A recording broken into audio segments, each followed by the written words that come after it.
에도의 심장부 니온바시 다리 근처는 언제나 활기로 넘실거렸다. 온갖 상점들이 처마를 맞대고 늘어선 거리에서도 유독 눈길을 끄는 곳이 있었으니 바로 고급 비단 가게 렌게 상점이었다. 젊은 여주인 오렌의 수완으로 렌게 상점은 불과 몇 년 만에 에도 제1의 비단 가게로 명성을 떨치고 있었다. 값비싼 비단으로 곱게 차려입은 오렌은 오늘도 가게 안팎을 오가며 분주히 손님을 맞고 일꾼들을 지휘했다. 그 모습은 빈틈없이 야무졌고 누구도 그녀의 나이가 30을 갓 넘겼으리라 짐작하기 어려웠다. 하지만 화려한 비단 치마 아래 감춰진 그녀의 마음 한구석에는 스산한 바람이 불고 있었다. 유서 깊은 상인 가문에 정략적으로 시집 온 지 얼마 되지 않아 남편은 병으로 세상을 떠났고 올해는 젊은 나이에 과부가 되었다. 시댁 식구들의 은근한 견제와 세상의 곱지 않은 시선 속에서도 그녀는 뛰어난 상자로 가업을 지켜내고 오히려 더 번창시켰다. 낮에는 빈틈없는 여주인이었지만 밤이 되어 홀로 남겨진 넓은 저택에서는 깊은 외로움과 채워지지 않는 갈증이 그림자처럼 그녀를 따라다녔다. 삶이란 것이 이토록 화려하지만 공허할 수도 있는 것일까. 그러던 어느 날 오렌의 시선이 가게 뒤편 염색 공방에서 일하는 한 젊은 장인에게 머물렀다. 그의 이름은 켄지. 과묵하고 숫기 없는 청년이었지만 염색에 관한 한 그의 손끝에서 피어나는 색감과 기술은 타의 추종을 불허했다. 특히 작업에 몰두할 때 드러나는 그의 투박하면서도 섬세한 손놀림, 염려와 씨름하는 진중한 옆모습은 오렌의 마음에 잔잔한 파문을 일으켰다. 저 손은 어떤 감촉일까? 저토록 일에 열중하는 남자의 속내는 어떤 빛깔일까? 처음에는 그저 유능한 장인에 대한 호기심이었지만 그 감정은 어느새 미묘한 떨림으로 변해가고 있었다. 켄지는 하급 무사 집안 출신이라는 소문도 있었고 평민이라는 말도 있었다. 어쨌든 그의 뛰어난 실력은 신분이나 배경 때문에 제대로 빛을 보지 못하다가 오렌에게 발탁되어 렌게 상점에서 일하게 된 것이었다. 오렌은 새로운 비단 디자인 개발이라는 명목을 내세워 켄지에게 특별한 작업을 의뢰했다. 막부의 고위 관료에게 납품할 최고급 비단에 들어갈 문양이었다. 자연스레 두 사람은 공방에서 단둘이 보내는 시간이 늘어났다. 올해는 디자인에 대한 의견을 나누는 척하며 켄지의 이야기를 들었다. 염색에 대한 그의 깊은 지식과 열정, 때묻지 않은 순수함은 오렌이 그동안 잊고 살았던 어떤 감정을 건드렸다. 켄지 역시 자신을 장인으로서 존중해주고 때로는 스스럼 없이 농담을 건네는 젊고 아름다운 여주인에게 조금씩 마음을 열고 있었다. 그녀의 단아한 옆모습, 부드러운 목소리, 은은한 향기는 그의 마음에 설렘과 동시에 넘볼 수 없는 벽에 대한 자각을 일깨웠다. 켄지상, 이 부분의 색감은 조금 더 깊었으면 좋겠는데 마치 해질 옆 노을처럼 말이오. 오렌이 비단 견본을 가리키며 말했다. 그녀의 손가락이 켄지의 손등에 스칠듯 말듯 가까워졌다. 켄지는 순간 숨을 멈췄다. 얼굴이 붉게 달아오르는 것을 감추려 황급히 고개를 숙였다. 네, 마님, 분부대로 하겠습니다. 두 사람 사이에 흐르는 미묘한 기류를 눈치챈 이가 있었으니 바로 오렌 집안의 고참 여종이자 가게의 지배인 격인 치요다였다. 치요는 오랫동안 오렌의 곁을 지키며 그녀를 보좌해왔지만 동시에 가문의 명예와 안정을 무엇보다 중시하는 현실적인 인물이기도 했다.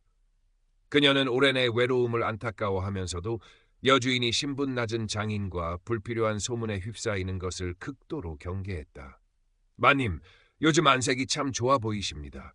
혹 좋은 일이라도 있으신지요? 치요는 넌지시 떠보듯 물었다. 그녀의 눈빛에는 걱정과 감시의 빛이 동시에 서려 있었다. 별일 없소. 가게 일이 잘 풀리니 그런 것이겠지. 올해는 애써 태연한 척 대답했지만 속으로는 치요의 날카로운 눈썰미에 가슴이 철렁했다. 올해는 결단이 필요했다. 켄지에 대한 마음이 깊어질수록 치요의 존재는 부담스러웠다. 마침 멀리 떨어진 교토 지점의 관리가 시급하다는 보고가 올라왔다. 올해는 치요에게 그 일을 맡기기로 했다. 오랫동안 가게를 위해 헌신해온 치요에게는 파격적인 신임의 표시였고 동시에 오렌에게는 감시의 눈길에서 벗어날 절호의 기회였다. 치요, 교토 지점 일을 자네에게 맡기고 싶네. 자네만큼 믿을 만한 사람이 없지 않은가. 마님, 분부시라면 당연히 따르겠습니다만 제가 자리를 비워도 괜찮으시겠습니까? 치요는 잠시 망설였지만 결국 오렌의 제안을 받아들였다. 그녀는 오렌의 속내를 어렴풋이 짐작했지만 여주인의 결정을 거스를 수는 없었다. 치요가 교토로 떠나자 오렌과 켄지 사이에는 좀 더 자유로운 공기가 흘렀다. 오렌은 늦은 밤까지 이어지는 작업을 핑계로 켄지와 함께 공방에 남았다. 따뜻한 차를 나누어 마시며 두런두런 이야기를 나누기도 하고 때로는 말없이 서로의 존재를 느끼며 시간을 보내기도 했다. 켄지가 정성껏 염색한 비단은 오렌의 손길을 거쳐 아름다운 기모노로 만들어졌다. 그 과정에서 두 사람의 마음은 비단실처럼 섬세하게 얽혀 들어갔다. 켄지는 오렌의 사업적 수완과 강단 있는 모습 뒤에 숨겨진 여린 마음을 보았고 오렌은 켄지의 과묵함 속에 담긴 깊은 진심과 장인으로서의 굳은 신념에 매료되었다. 마님께서는 어찌 그리 강인하십니까? 어느 늦은 밤 켄지가 불쑥 물었다. 강인하다니? 이 큰 가게를 혼자 이끄시고 어떤 어려움 앞에서도 흔들리지 않으시지 않습니까? 오렌은 희미하게 미소 지었다. 나약해 보이면 잡아먹히는 것이 상인의 세계라네. 강한 척이라도 해야 살아남을 수 있지. 그녀의 목소리에는 씁쓸함이 묻어났다. 켄지는 그런 오렌의 모습에 가슴 한쪽이 아리태움을 느꼈다. 그녀에게 힘이 되어주고 싶다는 생각이 간절해졌다. 하지만 두 사람의 관계가 깊어질수록 불안감도 커져갔다. 신분 차이라는 엄연한 현실은 보이지 않는 벽처럼 그들 사이에 놓여 있었다. 에도 시대의 엄격한 질서 속에서 상인 가문의 여주인과 고용된 장인의 관계는 결코 용납될 수 없는 것이었다. 만약 소문이라도 나면 오렌이 쌓아올린 모든 것, 랭게 상점의 명성과 그녀 자신의 사회적 지위까지 한순간에 무너질 수 있었다.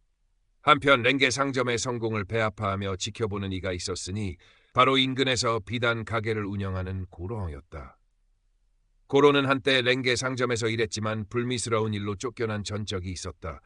그는 오렌의 사업적 성공과 젊고 아름다운 그녀에 대한 질투심, 그리고 켄지의 뛰어난 재능에 대한 시기심으로 속을 끓이고 있었다. 특히 최근 랭게 상점이 막부 납품건을 따내자 그의 질투심은 극에 달했다. 오랜 그 계집, 그리고 건방진 켄지놈. 감히 내 앞길을 막아? 고로는 비열한 미소를 지으며 랭게 상점을 무너뜨리고 켄지를 파멸시킬 음모를 꾸미기 시작했다. 그의 눈빛은 탐욕과 악의로 번들거렸다. 고로는 먼저 켄지에게 접근했다. 그는 켄지가 홀로 공방에 남아 작업하는 시간을 노렸다. 켄지공, 자네의 실력은 정말 대단하더군. 이런 누추한 곳에서 재능을 썩히기엔 아깝지 않은가? 고로는 능글맞은 웃음을 흘리며 말을 걸었다. 무슨 용건이시오? 켄지는 경계심을 늦추지 않고 되물었다. 내 가게로 오게. 자네에게 지금보다 훨씬 나은 대우를 약속하지. 오랜만님 밑에서 평생 장인 노릇만 할 텐가. 고로는 켄지의 자존심을 건드리며 회유하려 했다. 랭게 상점은 저에게 과분한 곳입니다. 다른 생각은 없습니다. 켄지는 단호하게 거절했다. 그의 눈에는 오렌에 대한 충성심과 자신의 일에 대한 자부심이 담겨 있었다. 회유가 통하지 않자 고로는 더욱 악랄한 방법을 계획했다. 그는 랭게 상점이 막부에 납품할 최고급 비단의 염색 기법을 몰래 빼돌리거나 완성된 비단의 흠집을 내어 불량품으로 만들기로 작정했다. 마침 에도 전체가 들썩이는 큰 축제가 다가오고 있었고 막부 납품일도 코앞이었다. 만약 납품에 차질이 생긴다면 랭게 상점의 신용은 바닥에 떨어지고 올해는 큰 타격을 입을 것이 뻔했다. 고로는 랭게 상점의 하급 일꾼 하나를 돈으로 매수했다. 그리고 축제 전날 밤 모두가 들뜬 분위기에 취해 있을 때를 틈타 공방에 잠입하여 비단에 손을 대려 했다. 그날 밤 켄지는 왠지 모를 불안감에 잠을 이루지 못하고 공방을 다시 찾았다. 혹시라도 염색에 문제가 생기지는 않았는지 마지막으로 확인하기 위해서였다. 공방 문을 열자 희미한 등불 아래서 수상한 그림자가 비단을 향해 손을 뻗는 것이 보였다. 고로가 매수한 일꾼이었다. 내 이놈, 거기서 무얼 하는 것이냐? 켄지가 소리치며 달려들었다. 놀란 일꾼은 손에 들고 있던 날카로운 송곳을 떨어뜨리고 허둥지둥 도망치려 했다. 켄지는 필사적으로 그를 막아섰다. 몸싸움이 벌어졌고 그 과정에서 켄지는 팔에 깊은 상처를 입었다. 하지만 그는 고통을 느낄 새도 없이 일꾼이 떨어뜨린 송곳과 그의 손에 묻은 수상한 액체, 비단을 변색시키려던 독한 약품을 발견했다. 이게 다 어찌 된 일이냐? 소란을 듣고 달려온 오렌은 피를 흘리는 켄지와 바닥에 나뒹구는 증거들을 보고 상황을 직감했다. 그녀의 얼굴은 싸늘하게 굳어졌다. 켄지, 괜찮은가? 마님, 저는 괜찮습니다. 하지만 이자가 비단에. 켄지는 고통 속에서도 오렌을 안심시키려 애썼다. 오렌은 즉시 다른 일꾼들을 불러 도망치려던 자를 붙잡게 하고 켄지의 상처를 직접 돌보았다. 그녀의 손길은 떨리고 있었지만 눈빛은 그 어느 때보다 단호했다. 오렌은 밤새 잠을 이루지 못했다. 켄지에 대한 미안함과 고마움, 그리고 고로에 대한 분노가 뒤섞여 마음이 복잡했다. 그녀는 이 사건의 배후에 고로가 있다는 것을 확신했다. 단순히 켄지를 다치게 한 것이 아니라 렌게 상점 전체를 무너뜨리려 한 비열한 음모였다. 이대로 당하고만 있을 수는 없었다. 다음 날 아침, 오렌은 평소 거래하던 정보상을 은밀히 불렀다. 그녀는 자신의 모든 인맥과 재력을 동원하여 고로의 악행을 증명할 결정적인 증거를 찾기 시작했다. 동시에 켄지를 극진히 간호하며 그의 곁을 지켰다. 켄지는 자신의 상처보다 오렌과 렌게의 상점의 안위를 더 걱정했다. 마님, 저 때문에 큰일을 당하실 뻔했으니 죄송합니다. 아니네, 켄지. 자네 덕분에 우리 가게를 지킬 수 있었어. 정말 고맙네. 오렌은 진심으로 말했다. 위기를 함께 겪으며 두 사람의 마음은 더욱 단단하게 이어지고 있었다. 며칠 후 오렌의 정보상이 결정적인 증거를 가지고 돌아왔다. 고로가 일꾼을 매수하는 장면을 목격한 증인과 그가 비단 염색 기법을 빼돌리려 했던 서신이었다. 오렌은 즉시 상인조합의 원로들을 찾아가 고로의 만행을 고발했다. 명백한 증거 앞에서 고로는 더 이상 발뺌할 수 없었다. 그의 비열한 음모는 만천하에 드러났고 그는 상인사회에서 완전히 매장당했다. 그의 가게는 문을 닫았고 그는 애도에서 자취를 감추었다. 고로의 몰락 이후 렌게 상점의 명성은 오히려 더욱 높아졌다. 위기 속에서도 신의를 지키고 뛰어난 품질의 비단을 납품한 오렌의 능력과 주인을 위해 몸을 던진 장인 켄지의 충성심은 사람들의 입에 오르내리며 미담처럼 퍼져나갔다. 모든 소동이 가라앉은 어느 달 밝은 밤, 오렌과 켄지는 공방에 마주 앉아 말없이 차를 마시고 있었다. 팔에 붕대를 감은 켄지의 모습은 아직 상처의 흔적을 보여주었지만 그의 눈빛은 평온했다. 오렌 역시 여전히 아름답고 기품이 있었지만 이전의 날카로움 대신 부드러움과 깊은 신뢰가 그녀의 표정에 어려 있었다. 켄지, 오렌이 먼저 침묵을 깼다. 이제 자네는 단순한 렌게 상점의 장인이 아니네. 켄지는 말없이 오렌을 바라보았다. 그녀의 눈빛 속에서 그가 오랫동안 갈망했던 대답을 읽을 수 있었다. 나의 가장 든든한 동반자일세. 오렌은 조심스럽게 켄지의 손 위로 자신의 손을 포개었다. 투박하지만 강인하고 섬세하지만 따뜻한 그의 손, 수많은 밤을 지새우며 아름다운 비단을 탄생시켰던 바로 그 손이었다. 켄지는 떨리는 숨을 삼키며 오렌의 손을 마주 잡았다. 두 사람의 손은 굳게 맞잡혔다. 사회적 신분 차이라는 벽은 여전히 높았고 세상의 시선은 여전히 부담스러웠다. 그들의 관계가 공식적으로 인정받는 일은 아마 없을지도 몰랐다. 하지만 이제 그들에게 그것은 더 이상 중요하지 않았다.